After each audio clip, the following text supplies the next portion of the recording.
tamit Kalidou dootul xale sonn na toog na 2 mois joué wul mënuloo luxus ba tout de suite mel ni je sais pas mel ni koo xam ne mu ngi joué tous les jours et ak quel âge ak nangam et encore am na lu ma la mos wax loo xam ne est-ce que Kalidou n'est pas un tricheur parce que moom responsabilité bi nga xam nekk capitaine yow boo mënul war nga wax coach bi carrément que coach je ne peux pas man mënuma jouer match bi.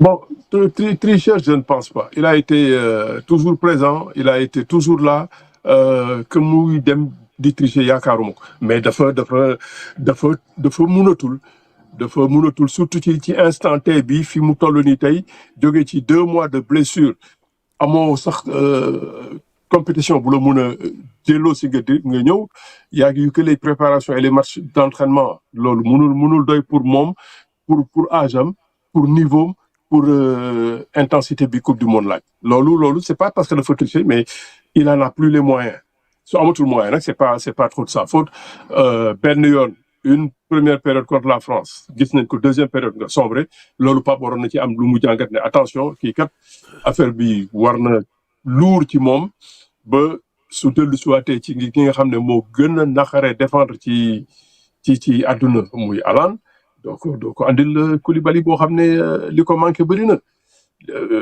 bi yëpp jaar ci moom c'est quand même malheureux sax que vraiment muy jeexalee ni loolu sax Pape waroon na ko ci mën a porter maintenant comme je disais encore soo globaliser changement yëpp que Pathé Ciss vienne au milieu 5 minutes après il redevient défenseur central ci hiérarchie ba nga wone woon lan moo motivé dugg Pape Matar Sarr ci moment boo xam ne on a besoin de vitesse, d'agressivité, de verticalité, il va jouer latéralement, il va chercher du rythme. Depuis quelque temps, il ne joue pas. Donc, faut nous expliquer. Donc, Ismaël Jacobs, changement, comprendre Moko. Pape Matar Sarr, rentré, comprendre Moko. Sorti Koulibaly Boutarde, je peux pas me l'expliquer. Donc, c'est la responsabilité du sélectionneur qui est engagé. Bon, après, ben, le moment que tu veux jouer avec. Au niveau de la défense, doyen Hassan, 2 buts, 2 matchs, 6 buts encaissés. Le premier 6 buts encaissés, 6 buts encaissés. Mais surtout les buts qu'on encaisse, buts, erreur individuelle. Ce fait qu'il y a des parce que chaque moment, peut-être Norvège jouait Boubar, Edouard Mendy a fait front, mais dès le bal, attaquant, neko demol doueli, wara couper ben relation. Tu te fais battre tranquillement sur le 3e but. Tu as même la latitude de pouvoir toi être agressif, être le premier sur la balle. Tu es hésitant, mais l'olive c'est parce que aussi ben moment les deux responsables qui sont engagés, hein, aussi bien Kalidou Koulibaly que Pape Thiaw. Fofou, Pape, il a voulu sauvegarder quel meuble, mais je pense qu'il fallait tout de suite y aller. Bon, à 2-1, ñu wara mëna dellu ci nga wara andi doole andi verticalité yok li ngay def ci kanam.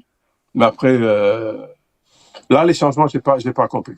Pape mom tay il a montré bon xawma nak ci biir lan la est-ce que fi mu nekk ni amul sax leneen lu gal encore état d'esprit bi mentalité bi ak lépp parce que moi j'ai pas reconnu mon équipe aujourd'hui qui envie qui détermination qui voilà volonté de faire les efforts ensemble. J'ai pas vu une équipe du Sénégal agréable à regarder. On était même vraiment une équipe presque méconnaissable avec un niveau très très très faible parce que grosse solidarité bi mu war a am pour équipe bi am benn xar kanam bi tey moom loolu yëpp la ñu ñàkk maintenant nag il reste une infime petite chance. Il faut aller jouer grandement cette chance-là.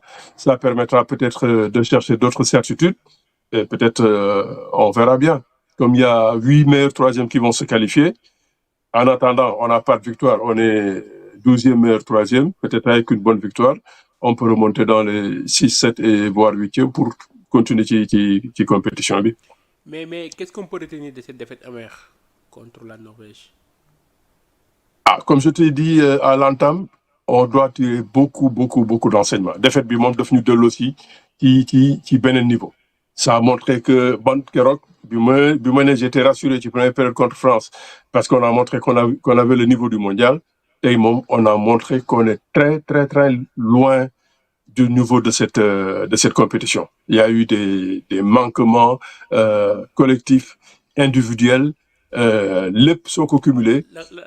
On a montré vraiment les manquements de l'équipe nationale du Sénégal, les manquements individuels comme collectifs. Individuel, j'ai pas compris benn manque de détermination ci comme je dis ci seen langage corporel ou certains joueurs. Je ne peux pas comprendre. Tu peux perdre un match Pape Ibrahima, mais tu donnes tout ce qu'il faut.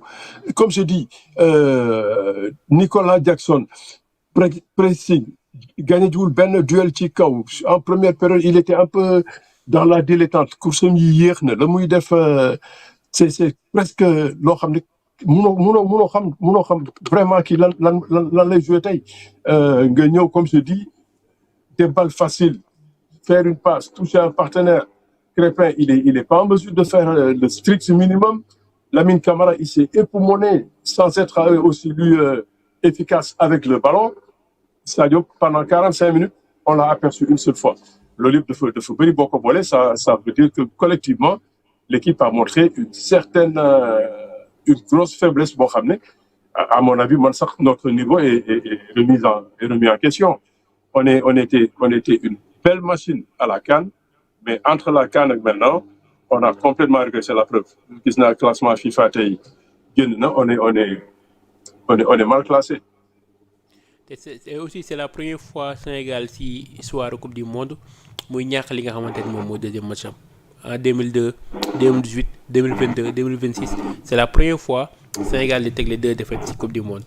Est-ce que jotul li nga xamante ni ñu mettre les points sur les i parce que gis nañ ren mondial bi depuis que Lions yi nekk regroupement il y a beaucoup de problèmes internes yoo xamante ni ñoo ngi koy déglu au sein de la fédération avec li nga xamante ne moom mooy contrat de Pape Thiaw yaa ngi gis ay problème alimentation est-ce que loolu tamit du jouer li nga xamante ne moom mooy si mentalité joueur yi. Mais absolument day jouer ci lépp day jouer ci environnement bi le foot ça se joue pas seulement que dans le rectangle vert lépp dafa war a yemb lépp war a jaar yoon mais li ma ci déranger rek mooy lii dafay loo xam ne weesu woon nañ ko su doon sax boo moment yi nga xam ne dañuy apprentissage lañu nekk mais dépassé woon nañu fi yàgg na leneen lañ doon wax donc lii ces vieux démons là bu ñu buggee dellu si ça veut dire que ñun benn moment ñun xamatuñ sax lan lañu bëgg. Bon j'ai vu que tout le monde a essayé de créer benn union sacrée boo xam ne mais union sacrée boo amee lu ko effrité ba guy lu ko yëngal na ko ba pare loolu moom lu waroon ñàkk la li waroon nañ ko weesu wax dëgg yàlla ñi fi jiitu liggéeyoon nañ liggéey bu mucc ay boox ba nga xam ne détails yi moom bokkatul woon ci sélection Sénégal feneen lañ ko doon dégg mais bu ñu toogee ba à quelques jours du match yooyu di génn ñu appelé le tir kii di weddi kii di xuloo ça veut dire que benn moment am na loo xam ne teguwul ci na mu war a tegoo te su jaarul yoon rek tu le payes cash. Au niveau Pa Ibrahima tout détail yëpp ay compter lépp ay compter sa environnement say déplacement lépp li extra football li ci nekk il faut que lépp huilé pour après boo yeggee ci terrain bi la ngay def mun a ñëw mais loolu bu duggee coow am fii leneen déstabiliser leen tuuti ngeen bëgg ko ngeen bañ ko ala kulli àlli bu ñëwee day fay ça nag on est en train de le payer et encore une fois je souhaite vraiment que ñu am chance mun a continuer tuuti parce que su demaatee nii on aura fait un recul de 20 ans en arrière et loolu moom wax dëgg yàlla je pense que romboon nañ ko quoi loolu moom ciy gën a métti ma. La réaction la nga mën a jàpp si réaction Pape Thiaw après match après défaite bi mu ne ça fait mal on avait bien préparé ce match pour prendre les 3 points maintenant on l'a perdu il faut féliciter l'équipe de la Norvège il nous manquait juste tout un petit peu le football c'est des détails c'est à nous de nous apprendre encore il nous reste un match on va le jouer à fond et espérer derrière pour pouvoir si on peut se qualifier. Ouais, mais ça c'est la communication loolu rek la mun a wax loolu la mun a wax mais j'espère seulement que même